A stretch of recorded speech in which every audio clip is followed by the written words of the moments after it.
Hi everyone, मैं सुरेश। मुझे physics पढ़ाना अच्छा लगता है और मैं आपके लिए यहाँ पर हूँ ताकि आपको इस प्रॉब्लम में घर बैठे वीडियोस मिल पाएं रिलेटेड टू योर सिलेबस। तो बच्चों, मैं आपको हर रोज एक वीडियो दूंगा थ्रू यूट्यूब ताकि आप घर बैठ के अपना डेली रूटीन में होमवर्क या सब्जेक्ट को स्टडी कर पाएं। बच्चों, मुझे फिजिक्स पढ़ाना अच्छा लगता है और मैं फिजिक्स को बहुत अच्छे तरीके से आपको समझा सकता हूं। ये मेरी क्वालिटी है and I am confident about it. तो जिन बच्चों को अभी तक फिजिक्स समझ में नहीं आई है, वो इस बार उनके पास चांस है फिजिक्स को समझने का। आपको YouTube पर बहुत सारे वीडियोस मिलेंगे जो आपको कहेंगे कि हम आपको नीट की प्रेपरेशन कराएंगे, जेई की प्रेपरेशन कराएंगे, सीबीएसई की प्रेपरेशन कराएंगे, लेकिन ऐसे वीडियोस बहुत कम मिलेंगे जो आपको ये कहेंगे कि हम आपको फिजिक्स सिखाएंगे। मैं आपको एक बात क्लियर कर देता हूं, आपका नीट का एग्जाम, आपका जेई का एग्जाम और आपका सीबीएसई एग्जाम तभी क्वालिफाई हो पाएगा अगर आपके कॉन्सेप्ट्स क्लियर होंगे। तो स्टूडेंट्स, हमें ग्रास रूट लेवल पर रूट कॉज पर अटैक करना चाहिए, ना कि ब्रांचेस पर अटैक करना चाहिए। अभी तक अगर बहुत सारे बच्चों को फिजिक्स समझ में नहीं आती है या उनसे न्यूमेरिकल्स सॉल्व नहीं होते हैं, ऐसे बहुत सारे स्टूडेंट्स हैं जिनको 10th में और 9th में न्यूमेरिकल सॉल्व करने में प्रॉब्लम आती है। तो उसका एक ही कारण होता है कि उनको कॉन्सेप्ट क्लियर नहीं होते। जब आप एक्चुअली चीजों को नहीं समझ पाते, असली बात नहीं समझ पाते, तब तक हम न्यूमेरिकल सॉल्व कभी भी नहीं कर सकते। और अगर कुछ बच्चे करते भी हैं तो दैट्स जस्ट क्रैमिंग, और cramming is not the solution. तो इसलिए बच्चों, हमारी वीडियो की सीरीज में जो हम आगे कंटिन्यू करने वाले हैं, मैं आपको इस बात की गारंटी देता हूं कि आपको फिजिक्स समझ में आएगी। जिसको आज तक नहीं आई है उसको आज आएगी। इवन आप इसके लिए रिव्यू ले सकते हैं। जो बच्चे मेरे से पढ़ के जा चुके हैं ऑलरेडी पिछले सालों में, आप उनसे पूछ सकते हैं कि फीडबैक क्या है, किस तरह का पढ़ाया जाता है और अप्रोच क्या होती है। तो इन वीडियोस के माध्यम से मैं आपको कॉन्सेप्ट्स ऑफ फिजिक्स समझाना चाहता हूं और न्यूमेरिकल्स कैसे सॉल्व किए जाते हैं वो भी आपको बताना चाहता हूं। तो इसी के साथ अभी हम स्टार्ट करते हैं 11th क्लास के सिलेबस के साथ। स्टूडेंट्स, 11th क्लास के सिलेबस जो हैं वो बहुत ही इंटरेस्टिंग और थोड़ा सा मुश्किल है, मैं ऐसे कह सकता हूं एज कंपेयर टू 12th। मुश्किल है नहीं, लेकिन स्टूडेंट्स को या बच्चों को मुश्किल लगता है because it's small little bit boring. तो चलिए पहले देखते हैं कि 11th और 12th क्लास के फिजिक्स में एक्चुअली है क्या।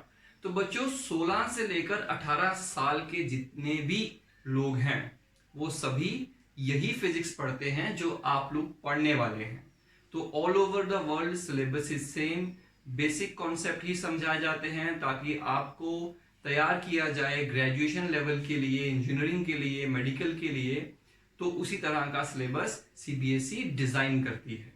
तो जो सिलेबस उन्होंने डिजाइन किया है, हमें उसको सही तरीके से स्टडी करना है। तो 11th क्लास के सिलेबस में चैप्टर्स जो हैं मैं आपको एक बार क्लियर कर देता हूं कि एक्चुअली क्या क्या है। तो चलिए देखते हैं थोड़ा सा। तो देखिए, मैंने यहां पे लिख रखा है कि 11th में सबसे पहला यूनिट जो है वो है फिजिकल वर्ल्ड एंड मेजरमेंट्स। तो इस चैप्टर में हम ये समझेंगे कि फिजिक्स का स्कोप क्या है, फिजिक्स क्यों पढ़ी जाती है, इसकी क्या एप्लीकेशंस हैं, कहां कहां हमारी डेली लाइफ में ये यूज होती हैं, और इसमें हम physical quantities, errors, scientific errors क्या होते हैं, कैसे एरर्स को रिमूव किया जाता है, एरर्स को कैसे कैलकुलेट किया जाता है जब हम साइंटिफिक रिसर्च करते हैं लैब्स के अंदर, वो स्टडी कराया जाता है। इसके अलावा डायमेंशंस के बारे में पढ़ाया जाता है कि डायमेंशंस क्या हैं। आपने सुना होगा 1 डायमेंशन, 2 डायमेंशन, 3 डायमेंशन, बट आपने 4 डायमेंशंस, 5 डायमेंशंस के बारे में नहीं सुना होगा। तो इस बार इस चैप्टर में हम उसके बारे में समझेंगे। दूसरा चैप्टर जो हमारे पास है that is kinematics.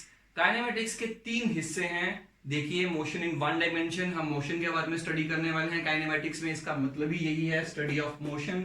Without knowing the cause of motion.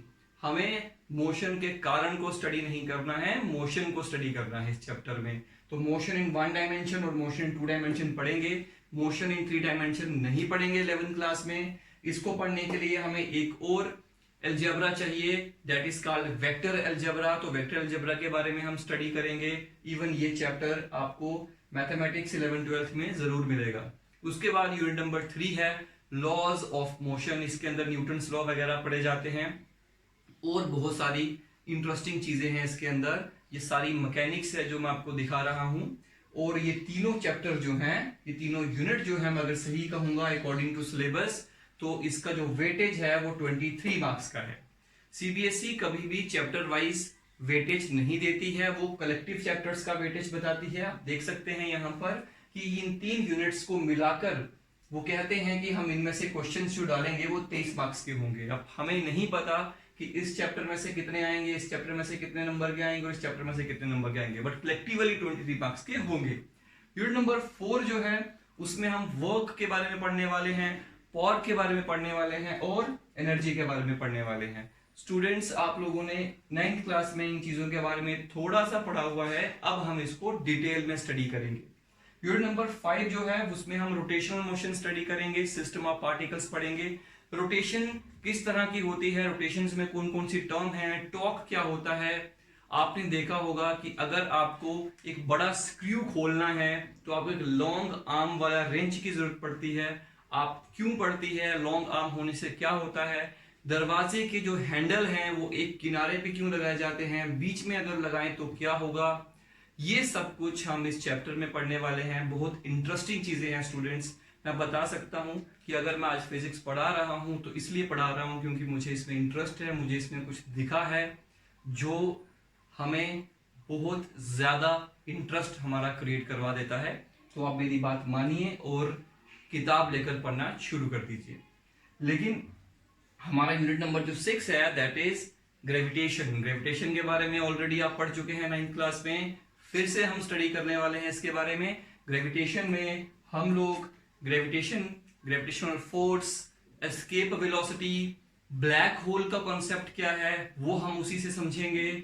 उसके बाद मून के बारे में स्टडी करेंगे कि मून का एटमॉस्फेयर क्यों नहीं होता है और केपलर के लॉ क्या हैं, प्लैनेट्स कौन है, प्लैनेट्स कौन नहीं होते हैं। हमने प्लूटो को अब प्लैनेट की कैटेगरी से क्यों हटा दिया है। तो ये सारी चीजें हम ग्रेविटेशन में डिस्कस करने वाले हैं। यूनिट नंबर 6 के बाद हम यूनिट नंबर 7 में आते हैं। यूनिट 7 में बहुत इंटरेस्टिंग चीजें हैं। हम इसमें सॉलिड्स और फ्लूइड्स के बारे में स्टडी करने वाले हैं कि सॉलिड्स को जब हम यूज करते हैं मटेरियल्स को क्रिएट करने के लिए, आपका फोन बनाना है कौन सा मटेरियल, कौन सा प्लास्टिक लगाया जाए, एरोप्लेन बनाना है कौन सा मटेरियल लगाया जाए, आपके छत का स्लैब बनाना है कौन सा सरिया, कौन सा मेटल लगाया जाए, उसमें ब्रिजेस बनाने हैं कौन से मेटल का यूज किया जाए। ये सब जो है वो प्रॉपर्टीज स्टडी करके ही डिसीजन लिए जाते हैं।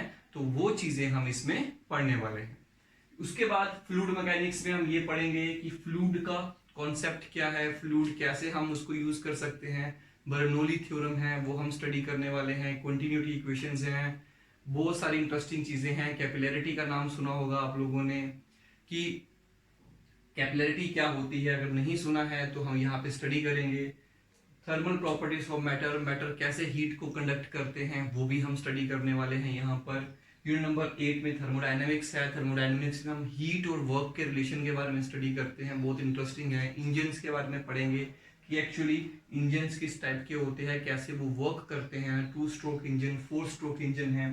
यूनिट नंबर 9 इवन इसमें हम रेफ्रिजरेटर भी स्टडी करेंगे कि रेफ्रिजरेटर कैसे काम करता है, एसी कैसे काम करता है, उसका बेसिक कॉन्सेप्ट हम इसमें समझेंगे। यूनिट नंबर 9 में है गैसेस के बारे में पढ़ेंगे, आइडियल गैस क्या होती है, गैस थ्योरीज कौन कौन सी आई थी वो हम स्टडी करने वाले हैं इसके अंदर। यूनिट नंबर 10 में वेव्स और ऑसिलेशंस हैं, मैकेनिकल वेव्स के बारे में पढ़ेंगे। मैकेनिकल वेव्स क्या होती हैं, वेव्स और भी टाइप्स की होती हैं, इलेक्ट्रोमैग्नेटिक और मैटर वेव्स, लेकिन वो नहीं पढ़ेंगे, वो 12th में आएंगी। लेकिन 11th में हम मैकेनिकल वेव्स पढ़ेंगे और वेव्स का सोर्स जो है ऑसिलेशंस वो भी हम स्टडी करने वाले हैं। किस किस तरह के ऑसिलेटर होते हैं, किस किस तरह की ऑसिलेशंस हो सकती हैं, वो सब हम इसमें स्टडी करने वाले हैं। तो बच्चों ये मैकेनिक्स जो है ये आपकी 11th क्लास का सिलेबस बनाते हैं। दूसरी बात बच्चों ये आती है कि अगर आपका सपना डॉक्टर बनने का है या इंजीनियर बनने का है, तो उसके लिए जो एंट्रेंस होते हैं जेई और नीट के, उसके अंदर 11th का पोर्शन कितना आता है, तो मैं बता देता हूँ 50-50 आता है। 50% 11th का सिलेबस आएगा और 50% 12th का आएगा। और बहुत से बच्चे ये एग्जाम क्रैक नहीं कर पाते हैं, और उसका मेन कारण ये है कि बच्चे 11th में पढ़ाई नहीं करते हैं। ये यूनिवर्सल ट्रुथ है, आप कहीं पे भी जाके देख सकते हैं। 11th में बच्चों को लगता है कि ये मजे करने की क्लास है, इसमें हम नहीं पढ़ेंगे, 12th में पढ़ लेंगे।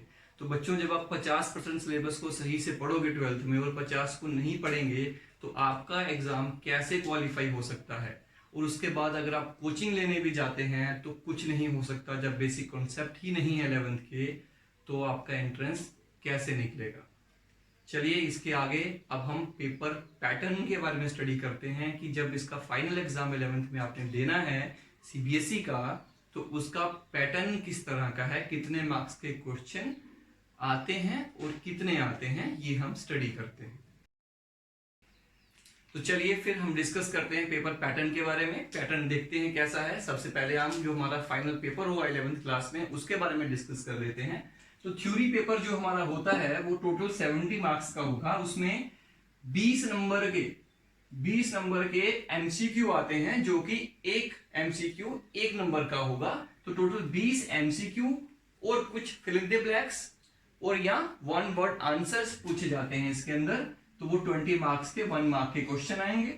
2 मार्क्स के क्वेश्चन 7 होते हैं, 3 मार्क्स के क्वेश्चन 7 होते हैं और 5 मार्क्स के क्वेश्चन 3 होते हैं।